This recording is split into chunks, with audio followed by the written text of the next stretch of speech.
Assalamualaikum warahmatullahi wabarakatuh. Salam hebat luar biasa untuk kita semua. Kembali lagi bersama kami di channel YouTube Karya Muda Cirebon. Pada kesempatan kali ini, kita akan membahas mengenai wisata religi Talun Ngangeni yang berada di Desa Sampiran, Kecamatan Talun, Kabupaten Cirebon, Jawa Barat. Sebelum lanjut menonton, kami ingatkan kembali untuk subscribe channel YouTube Karya Muda Cirebon. Selamat menonton.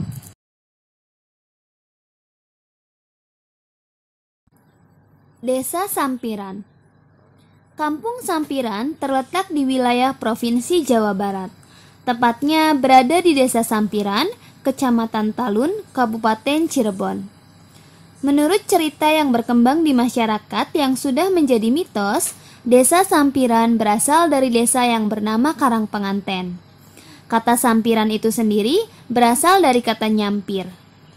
Diceritakan bahwa zaman dahulu ada seorang peminta-minta datang ke daerah tersebut dan oleh penduduk setempat tidak dihargai dan ia merasa terhina. Setelah pergi, orang tersebut datang lagi dengan memakai kuda dan berjubah. Kedatangan orang tersebut sekarang tidak untuk minta-minta, tetapi untuk menyebarkan agama Islam. Setelah menetap lama dan menyebarkan agama Islam, orang tersebut pergi dengan meninggalkan jubahnya. Jubah tersebut disampirkan. Lambat laun, nama kampung tersebut berubah menjadi Kampung Sampiran dari asal nama desa Karangpenganten. Dinamakan Desa Karangpenganten itu sendiri karena masyarakatnya banyak yang menjadi wanita sunti atau wanita yang tidak menikah atau tidak kawin. Sedangkan jubah itu sendiri oleh para pemuka masyarakat di daerah tersebut dikuburkan.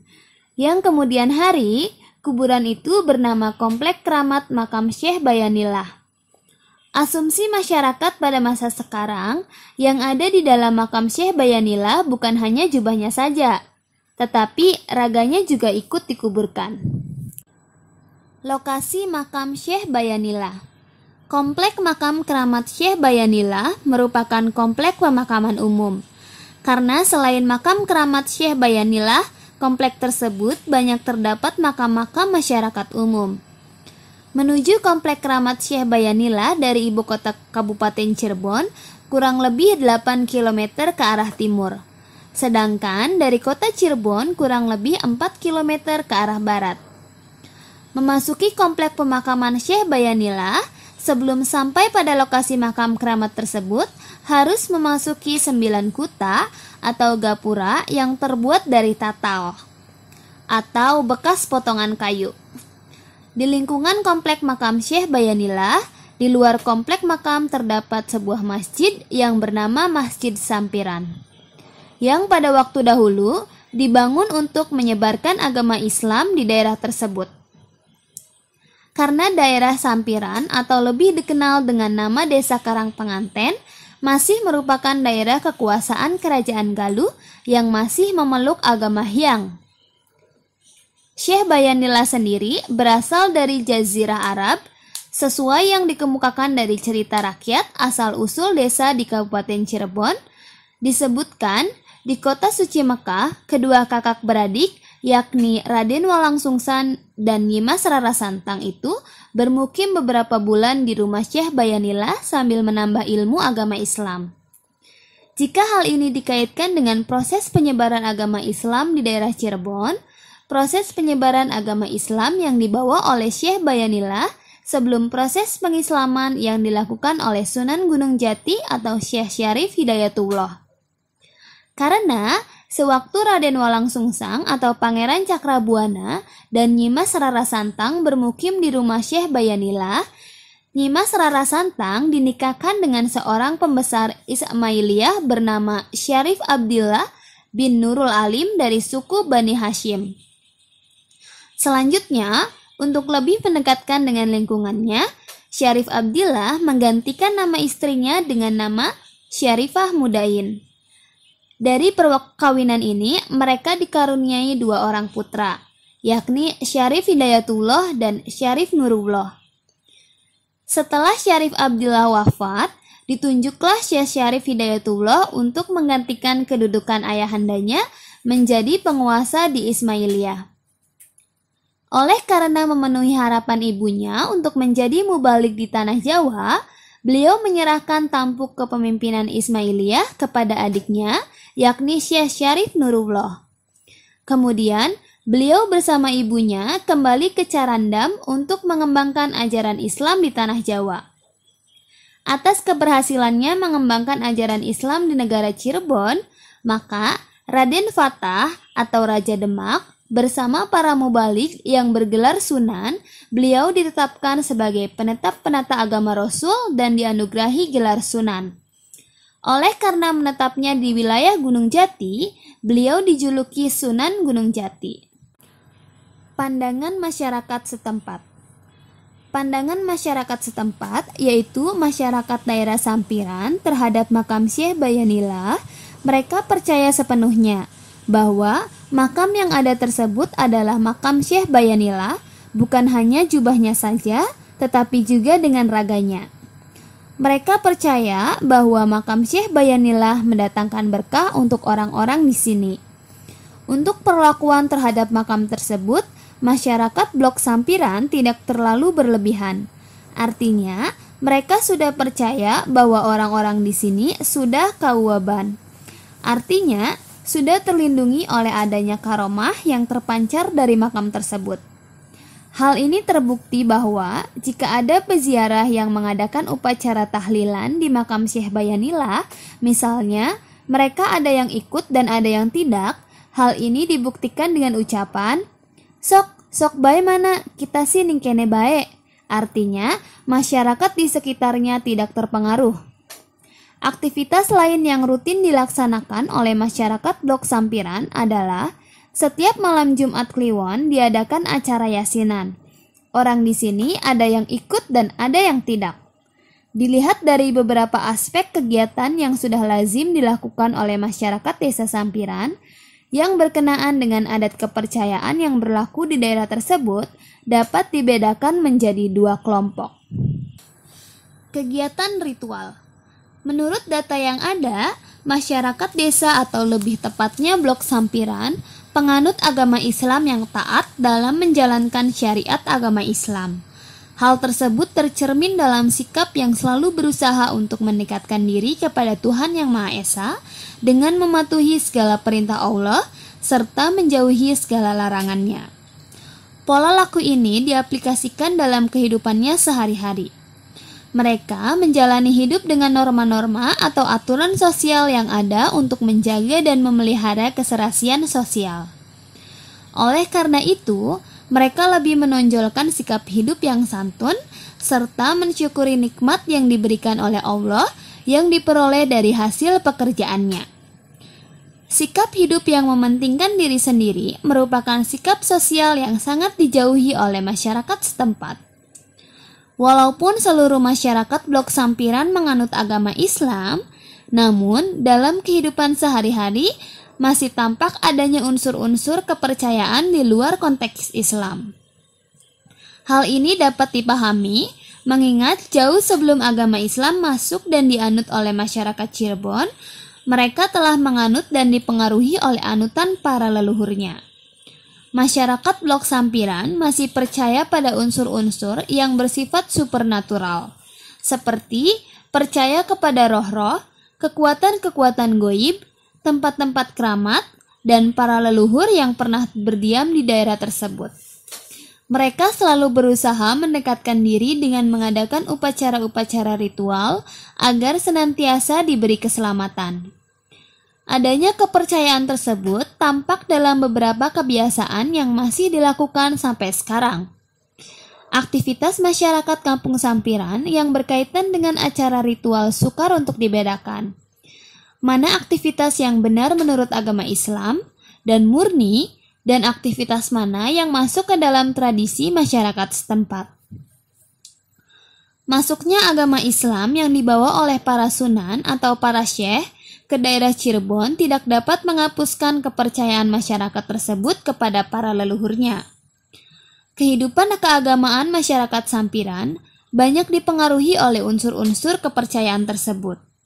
Sehingga unsur-unsur Islam dan unsur kepercayaan terintegrasi menjadi satu dalam kepercayaannya dan ditanggapi serta diterima oleh mereka dengan penuh kesadaran. Dengan adanya sikap laku demikian sehingga sukar untuk memisahkan antara unsur agama dan suatu sistem tradisi yang masih dijalankan. Dengan adanya hal demikian, masyarakat sendiri pun tidak dapat membedakan, karena aktivitas tradisi yang dilakukan oleh mereka sudah diwarnai oleh unsur-unsur agama Islam. Adanya doa yang berbahasa Arab dan doa berbahasa Jawa ataupun sebaliknya. Bentuk-bentuk ritual yang bernuansa keislaman yang secara rutin diselenggarakan oleh masyarakat Sampiran antara lain acara haul atau yang biasa dikenal dengan haul. Keberadaan makam keramat Syekh Bayanillah turut mewarnai aktivitas ritual masyarakat kampung Sampiran. Di komplek makam Syekh Bayanillah terdapat Masjid Sampiran yang sering digunakan sebagai tempat untuk mengadakan upacara keagamaan yang disebut haul. Upacara haul diikuti oleh selain penduduk setempat, terdapat juga orang-orang yang datang dari luar daerah. Misalnya dari daerah Indramayu, Garut, Bandung, Jakarta, Tegal, Jawa Timur, dan orang-orang yang datang dari luar Pulau Jawa. Pelaksanaan kegiatan haul dipusatkan di masjid dalam komplek makam keramat Syekh Bayanillah. Pada kegiatan tersebut dilaksanakan tahlilan yang dipimpin oleh ulama setempat dengan membaca doa yang diambil dari kitab suci Al-Quran. Tahlilan merupakan pujian, pengiriman doa kepada Ilahi Robbi untuk memohon sesuatu ataupun sebagai ucapan, sebagai rasa syukur karena telah membukakan pintu rizki bagi masyarakat setempat. Selain hal-hal tersebut di atas, tahlilan itu sendiri sebagai bentuk pengiriman doa bagi Nabi Muhammad SAW, para sahabat, para leluhur, ataupun bagi orang-orang yang terdahulu. Dan di sini dikhususkan kepada Syekh Bayanillah. Untuk acara tahlilan yang dilaksanakan di daerah ini, bagi orang yang akan mengikuti acara tahlilan, orang tersebut harus benar-benar bersih. Artinya, orang tersebut harus mandi dahulu atau paling tidak harus berwudu. Dan memakai pakaian yang bersih atau minimalnya pantas untuk mengikuti tahlilan dalam acara haul. Untuk para tamu yang datang secara rombongan, diterima dulu oleh juru kunci makam keramat Syekh Bayanillah. Mereka mengemukakan maksud dan tujuan, kemudian juru kunci akan memberikan petunjuk apa yang akan dilakukan oleh para tamu tersebut. Di dalam acara haul, selain tahlilan, diadakan pula ceramah-ceramah yang dipimpin oleh seorang ulama. Dalam ceramahnya menceritakan perjalanan Nabi Muhammad SAW dalam menyebarkan agama Islam, penyebaran agama Islam di Indonesia, penyebaran agama Islam oleh para wali di Pulau Jawa, oleh ulama-ulama besar, dan sampai pada penyebaran agama Islam yang ada di desa Sampiran. Menurut informasi yang didapat, makanan yang dihidangkan dalam acara haul tersebut disediakan oleh penduduk setempat dan juga oleh para donatur dari daerah lain. Acara lainnya yaitu Maulud Nabi. Pada masyarakat kampung Sampiran, memperingati acara Maulud Nabi merupakan suatu acara yang sangat dihormati dan selalu diikuti oleh seluruh masyarakat kampung Sampiran. Upacara Maulid Nabi yang diadakan di Kampung Sampiran dilaksanakan pada tanggal 11 bulan Mulud dan dilaksanakan pada siang hari di masjid yang berada di komplek makam keramat Syekh Bayanillah. Ada beberapa hal yang menjadi alasan dalam penyelenggaraan acara Muludan pada tanggal 11 Mulud dan diadakan pada siang hari. Pertama, karena pada malam hari atau malam tanggal 12 pada bulan Mulud, acara Muludan diselenggarakan di Keraton Kasepuhan maupun di Keraton Kanoman yang lazim disebut dengan Panjang Jimat. Kedua, para juru kunci makam keramat pada acara Muludan diwajibkan soan untuk mengikuti acara tersebut yang diselenggarakan oleh kedua keraton tersebut. Ketiga, yang tidak kalah pentingnya adalah karena kedudukan para kuncen sebagai kaula yang harus mengabdi dan diserahi tugas oleh sultan untuk menjaga makam keramat yang ada. Peserta pada acara muludan tidak perlu diundang.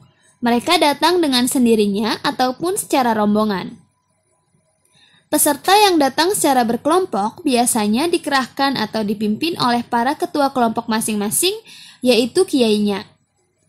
Pada acara muludan dibacakan marhabanan, doa-doa mohon petunjuk Allah SWT, memanjatkan puji syukur, sholawat Nabi, mendoakan para sahabat, keselamatan untuk umat manusia pada umumnya, dan kepada yang hadir khususnya untuk masyarakat desa Sampiran.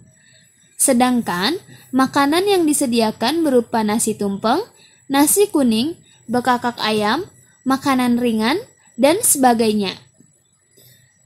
Dana untuk membeli segala macam makanan dan kebutuhan yang terkait dengan kegiatan muludan dikelola oleh panitia atau diketuai oleh juru kunci makam Syekh Bayanillah. Dana untuk ini dikumpulkan dari sumbangan-sumbangan para peziarah yang sudah merasa berhasil dalam usahanya, dari para peserta muludan, dan dana dari masyarakat sekitar desa Sampiran. Acara selanjutnya yaitu manakib. Bagi masyarakat desa Sampiran, manakib merupakan kegiatan spiritual keagamaan yang biasa dilakukan. Tempat pelaksanaan manakiban dilaksanakan di Masjid Blok Sampiran ataupun di rumah juru kunci makam. Waktu pelaksanaannya tidak ada ketentuan yang pasti, tetapi biasanya dilaksanakan pada malam Jumat ataupun pada malam tanggal 14 bulan Jawa. Kata manakib itu sendiri artinya adalah riwayat hidup.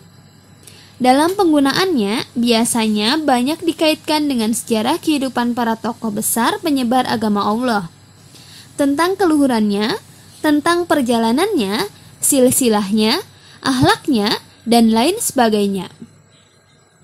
Jika dilihat dari sejarahnya, baik di masa sebelum Nabi Muhammad SAW lahir ataupun sesudah beliau wafat, manakib sudah ada dan berkembang.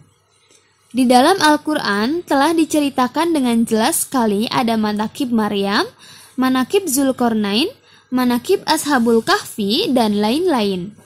Demikian pula sesudah Nabi Muhammad wafat, banyak didapat manakib Abu Bakar, manakib Umar, manakib Ali bin Abi Thalib, manakib Hamzah, manakib Syekh Abdul Qadir Al-Jailani, dan sebagainya. Pada masyarakat Islam di beberapa daerah Pulau Jawa, terutama masyarakat Cirebon, dalam memberikan arti manakib banyak dikaitkan dengan riwayat Syekh Abdul Qadir Al-Jailani.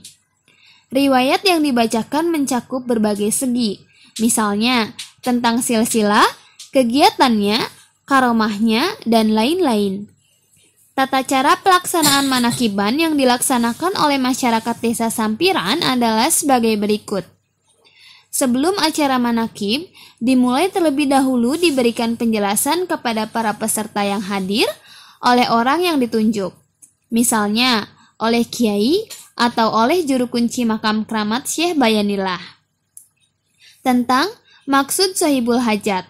Selanjutnya, dibuka dengan membaca surat Al-Fatihah yang ditujukan pahalanya kepada Nabi, sahabat, solihin, aulia, Syekh Bayanillah, para wali, khususnya kepada Syekh Syarif Hidayatullah atau Sunan Gunung Jati, para ulama, para leluhur, dan kepada orang-orang tua yang sudah meninggal. Kemudian diteruskan dengan doa-doa lainnya. Setelah itu dilanjutkan dengan pembacaan manakiban. Pada bagian penutup, diteruskan dengan membaca istighosahan yang isinya bertujuan untuk bertawasul melalui Syekh Abdul Qadir Al-Jailani yang semasa hidupnya dikenal sebagai ulama besar. Kemudian ada pula di antara mereka yang bermaksud memperoleh berkah dan syafaat dari Syekh Abdul Qadir Al-Jailani. Acara lainnya yaitu sholawatan. Sebutan sholawatan adalah salah satu kegiatan spiritual yang rutin diselenggarakan di desa Sampiran. Tempat kegiatan sholawatan diadakan di Masjid Blok Sampiran. Sedangkan untuk waktu pelaksanaan tidak ada ketentuan yang pasti. Menurut informasi yang didapat, pelaksanaan yang lebih afdol dilakukan pada malam Jumat. Tujuan dari sholawatan itu sendiri adalah untuk mengagungkan dan memohon syafaat Nabi Muhammad SAW, khususnya untuk yang hadir, umumnya untuk keselamatan umat manusia pada umumnya. Selain itu, tujuan secara umum adalah untuk memperkokoh rasa keimanan dan ketakwaan kepada Allah Subhanahu wa Ta'ala. Waktu sholawatan dilaksanakan sesudah sholat Isya, dipimpin oleh kiai yang ada di daerah Sampiran. Peserta yang hadir untuk mengikuti sholawatan datang dari berbagai daerah sekitar desa Sampiran atau dari luar daerah Sampiran. Kedatangan mereka ke acara sholawatan atas kemauan sendiri. Tidak pernah ada undangan secara resmi bagi peserta sholawatan untuk menghadirinya. Selanjutnya ialah upacara adat. Upacara adalah sebagai sarana untuk menyalurkan rasa emosi, sebagai rasa syukur, memohon perlindungan terhadap Tuhan, serta kekuatan yang berada di luar jangkauan nalar manusia. Upacara yang sering dilakukan oleh masyarakat desa Sampiran dibagi menjadi dua macam. Yang pertama, upacara yang berkenaan dengan peristiwa alam atau kekeramatan. Setiap gejala alam yang terjadi dianggap oleh masyarakat setempat ada yang mengendalikan, yaitu Allah. Tetapi, mereka juga percaya ada kekuatan lain ikut menentukan berbagai peristiwa alam. Upacara-upacara yang berkaitan dengan gejala alam dan kepercayaan yang dikenal oleh masyarakat desa Sampiran antara lain adalah sedekah bumi dan memandikan pusaka. Sedekah bumi dilakukan oleh masyarakat Sampiran dan diadakan setahun sekali. Waktu pelaksanaan sedekah bumi ditentukan oleh kuncen. Tempatnya biasanya diadakan di sekitar makam keramat Syekh Bayanillah. Pada bulan Mulud, kuncen makam Syekh Bayanillah akan mengadakan upacara pemandian pusaka peninggalan para leluhur. Pemandian benda pusaka ini dilakukan biasanya dimulai pada waktu memasuki bulan Mulud. Pemandian benda pusaka oleh juru kunci makam keramat Syekh Bayanillah disertai dengan sesaji yang diadakan juru kunci sendiri. Selain pemandian benda pusaka yang dilakukan oleh juru kunci makam, dilakukan juga oleh orang-orang yang mempunyai benda pusaka peninggalan leluhurnya. Meskipun demikian, tidak semua orang bisa atau paham untuk memandikan barang-barang pusaka yang dipunyainya. Masyarakat Sampiran selain melaksanakan kepercayaan para leluhur, warisan nenek moyangnya, juga melaksanakan pengajian rutin yang diselenggarakan di masjid yang diikuti oleh bapak-bapak dan ibu-ibu. Pada dasarnya, masyarakat desa Sampiran merupakan masyarakat yang taat beribadah. Mereka selalu berusaha untuk menjalankan semua perintah Allah dan menjauhi segala larangannya. Kehamilan dan kelahiran. Ada beberapa tahapan upacara selamatan atau ritual yang perlu diadakan oleh orang-orang yang sedang mengandung. Tahapan-tahapan tersebut oleh masyarakat desa Sampiran selalu dilaksanakan. Antara lain adalah ngupati, adalah di mana usia kandungan sudah menginjak umur 4 bulan. Hal ini dipercayai bahwa Tuhan memberikan roh kepada janin yang dikandung jika sudah berumur 4 bulan. Kemudian tebus weteng, adalah di mana umur usia kandungan sudah mencapai umur 8 bulan. Selanjutnya yaitu ngelolosi, adalah di mana usia kandungan baru menginjak umur 9 bulan. Kemudian nenamu atau mapag, di mana usia kandungan sudah berumur 9 bulan dan sudah mendekati hari kelahiran. Selanjutnya, jeneng, adalah di mana orang tua memberikan nama pada anak yang baru dilahirkan. Selanjutnya ada puputan, di mana tali pusar si anak tersebut putus. Kemudian ada mendem ari-ari. Upacara ini diadakan jika bayi tersebut sudah berumur 7 hari. Pada upacara ini dilakukan dengan mengundang dukun bayi untuk memimpin upacara mendem ari-ari. Setelah ari-ari itu dipendem, di atas tanahnya diterangi oleh damar, sejenis lampu minyak tanah. Kemudian mudun lemah adalah di mana si bayi tersebut baru pertama kalinya diturunkan di atas tanah. Selanjutnya nyukur merupakan upacara potong rambut si bayi. Dalam upacara ini biasanya diadakan marhabanan dengan mengundang sanak keluarga dan tetangga. Selanjutnya yaitu upacara perkawinan. Upacara perkawinan merupakan upacara sakral dalam perjalanan hidup manusia, tidak terkecuali bagi masyarakat desa Sampiran. Bagi mereka, upacara perkawinan bukan hanya sekadar peralihan dari status jajak atau gadis menjadi suami atau istri, tetapi juga mengandung risiko-risiko yang harus dihadapi pada hari-hari kemudian. Risiko-risiko yang harus mereka hadapi diantaranya adalah masalah sosial, ekonomi, dan psikologi. Artinya, sesudah mereka menjalani perkawinan, mereka harus mampu untuk bertindak, bersikap, serta berperilaku sesuai dengan keadaan lingkungan keluarga dan masyarakatnya. Karena perkawinan dipandang sebagai peristiwa yang sangat penting dalam kehidupan manusia, maka perlu diadakan suatu prosesi khusus. Masyarakat Sampiran dalam memilih jodoh tidak ditentukan oleh orang tua. Mereka diberi kebebasan untuk menentukan pasangannya. Tetapi ada ketentuan yang harus selalu ditaati oleh masyarakat setempat, yaitu pertimbangan agama. Artinya, orang tua akan merestui perkawinan anaknya jika perkawinan itu seagama. Tahapan upacara dimulai dengan nakoni, lamaran, menentukan hari, pelaksanaan perkawinan, dan kemudian resepsi. Pada acara nakoni biasanya dilakukan oleh pihak orang tua laki-laki apabila dilihat hubungan kedua anak tersebut sudah dalam tahap serius. Masa hubungan kedua anak tersebut sebelum melangsungkan pernikahan tidak terlepas dari perhatian orang tua, khususnya orang tua perempuan.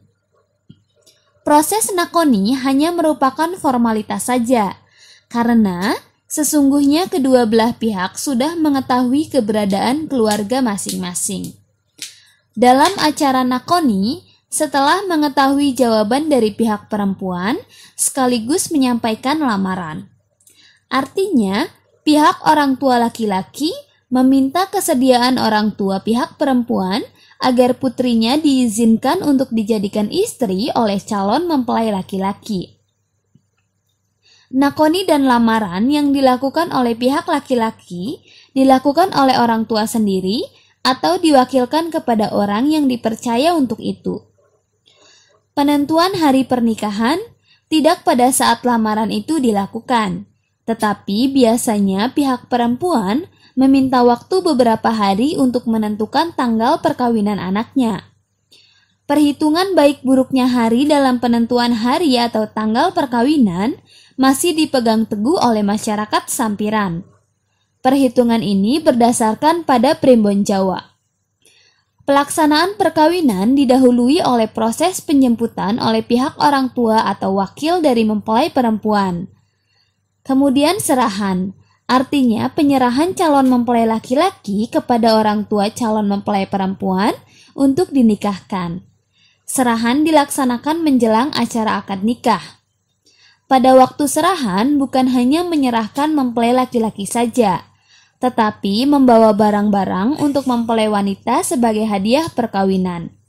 Tidak termasuk untuk mas kawin. Jenis barang yang dihadiahkan seperti, misalnya, seperangkat baju wanita, sepatu, selop, baju dalam, beras, kayu bakar, kambing, dan lain-lain. Proses serahan dilanjutkan dengan acara akad nikah. Tempat pelaksanaan akad nikah biasanya dilakukan di rumah atau di masjid. Setelah pelaksanaan akad nikah selesai, dilanjutkan dengan pemberian ucapan selamat dari para undangan pada mempelai dan resepsi perkawinan. Upacara kematian. Dalam kaitannya dengan upacara-upacara kematian, masyarakat Kampung Sampiran melakukan kegiatan-kegiatan spiritual yang berkenaan dengan roh-roh orang yang meninggal. Mereka percaya bahwa kematian merupakan perjalanan dan peralihan dari alam dunia ke alam akhirat. Terkait dengan kematian, masyarakat Kampung Sampiran mempunyai satu pandangan tentang hidup, bahwa apa yang hidup pasti mati. Hal ini seperti yang dikatakan oleh salah satu penduduknya bahwa kabeh wong urip kena ning pati. Artinya, manusia yang hidup harus mati. Kematian merupakan peralihan dari alam nyata menuju ke alam goib. Masa-masa seperti ini dipercayai oleh masyarakat Kampung Sampiran merupakan masa perjalanan roh menghadap Tuhan Yang Maha Esa. Agar perjalanan roh itu tidak mengalami hambatan dan diterima oleh Tuhan Yang Maha Esa, maka perlu dikirimi doa dengan cara mengadakan upacara-upacara. Upacara-upacara yang selalu dilakukan berkaitan dengan kematian dimulai dari hari pertama kematian sampai hari ke-7. Hari ke-40 yang disebut matang puluh, kemudian hari ke-50 yang disebut nyeket. Sebagian masyarakat masih memperingatinya dan sebagian lagi tidak. Sedangkan peringatan selanjutnya pada 100 hari atau disebut nyatus. Setahun dan 1000 harinya atau yang disebut mendak. Doa yang dibaca dalam selamatan kematian atau tahlilan yaitu surat Yasin dan doa arwah.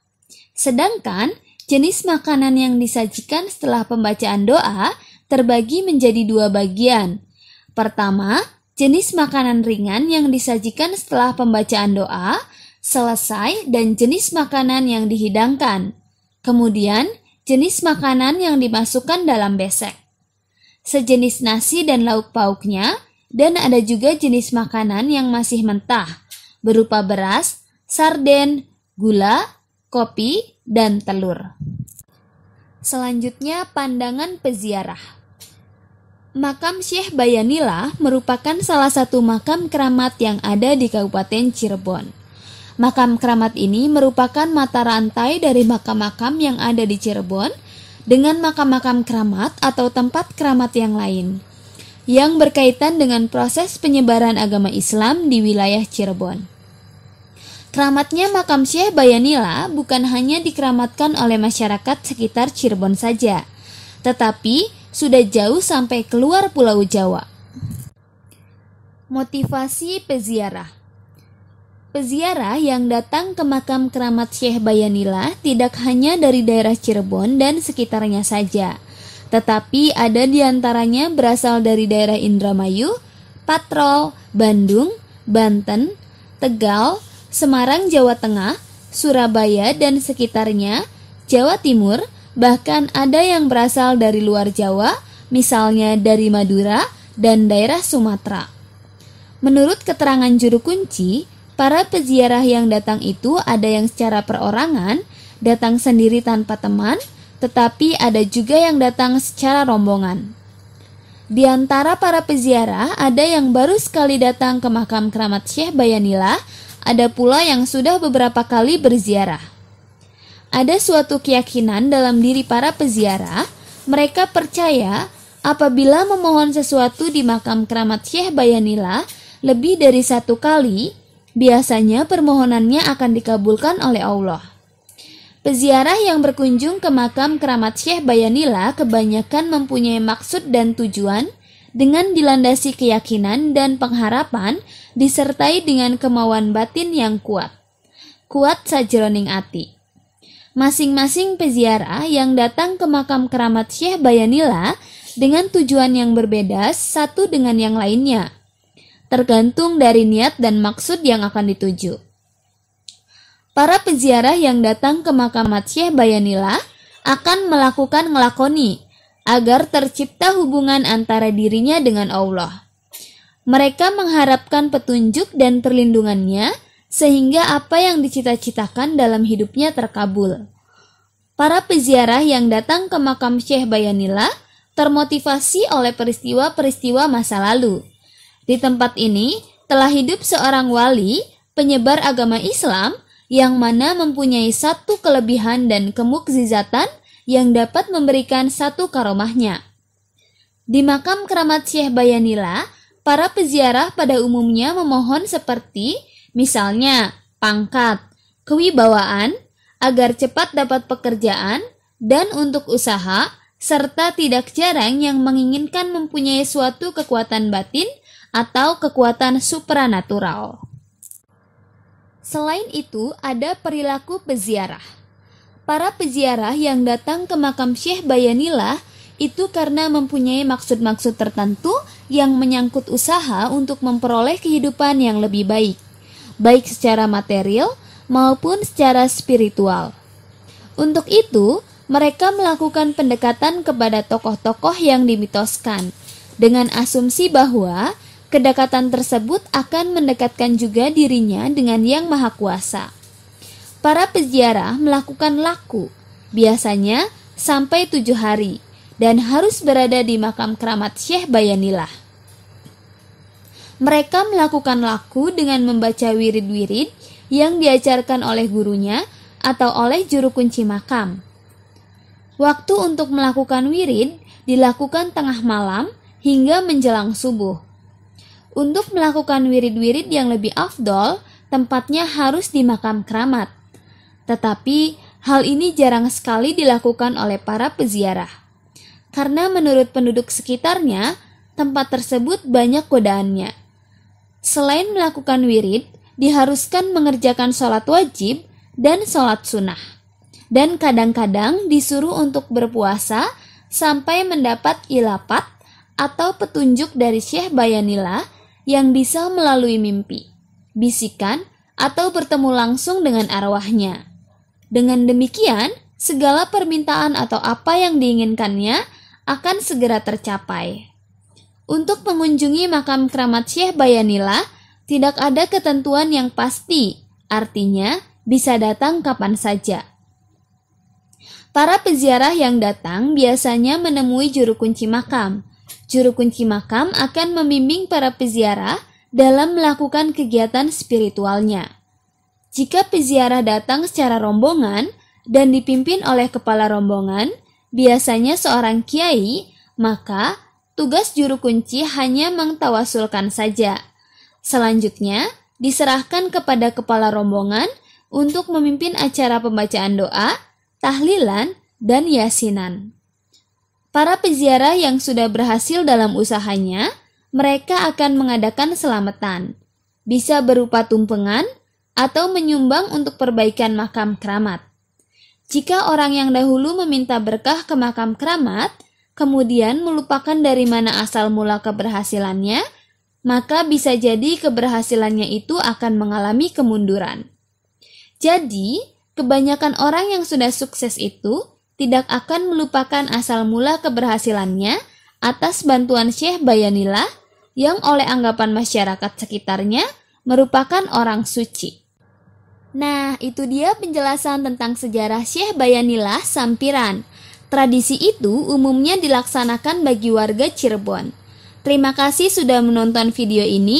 Mungkin itu sedikitnya yang bisa kami sampaikan tentang petilasan Syekh Bayanila yang berada di Desa Sampiran, Kecamatan Talun, Kabupaten Cirebon. Apabila ada kesalahan, kami mohon maaf yang sebesar-besarnya. Salam hebat luar biasa. Jangan lupa like, komen, subscribe, dan share ya. See you in the next video. Wassalamualaikum warahmatullahi wabarakatuh.